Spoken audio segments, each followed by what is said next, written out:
Thank you for joining us, Senator Seay. Would you give us quick thoughts on the State of the State address from the governor?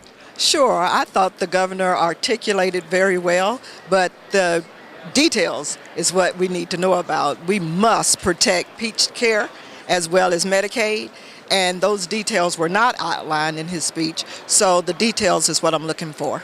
One of the things he did touch on was the reorganization of DHR. Your reaction to what he outlined for that organization? I sit on appropriations, and I'm on some subcommittees for appropriations, so I was aware that that was forthcoming. That may not be a bad move. Part of what I am hearing, though, from constituents is that the CMO process is not working. That CMO has never worked from day one. We've been trying to get our hands around it. We've gone through many of changes with that process, but providers are still unhappy with the CMOs. Senator Seay, thank you so much for joining us. Good luck with the rest of the session. Sure, thank you. Thank you.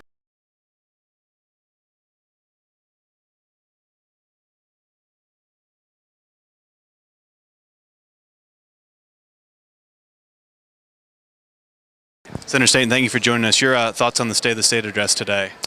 Well, we're living in unprecedented times. I think none of us have seen a situation like we're facing with respect to the state budget, so I appreciate very much the work that the governor and his staff have put into thinking about this issue and trying to find some creative ways to see us through.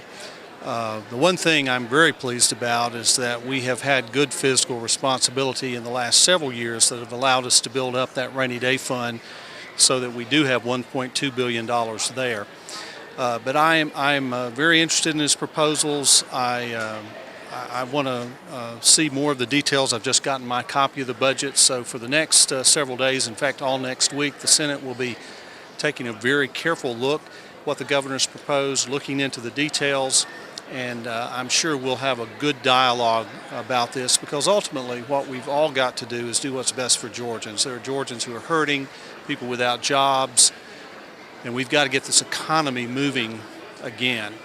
And I guess in a way, I'm most pleased that the governor is proposing to make some infrastructure investment in our state that maybe will help us create some jobs. Senator, thank you so much for joining us. Good luck with the rest of the session. Thank you. Thank you.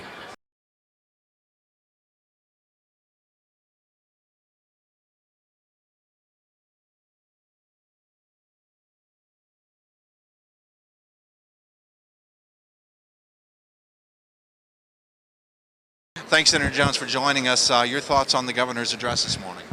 Well, in listening to the governor, I was expecting some bold initiatives, much more than what he presented to us. Right now, the economy of our state is in shambles. We cannot expense our way out of that problem. We need to find some bold initiatives, putting people back to work. We need to find some additional revenue sources so that we can continue to lift the state of Georgia and make it the state, as he mentioned, where people not only want to stay when they're birthed here, but also want to come from outside of the country as well, and outside of the state of Georgia.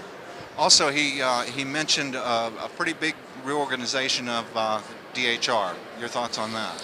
Well, what I got from some of the comments that the governor made was that we're looking internally. And I really have to commend the governor for the efficiencies that he has accomplished out of DHR and some of the other state-run organizations. But when we set those internal organization changes aside, we still have to look externally. And what I mean by that is we have to find ways to put people back to work. We have to find ways to generate some additional revenues so that we can take care of our trauma care network. We have to find ways so that we can continue to build the best educational system in the country. All right, great. Thank you very much, Senator, for your time.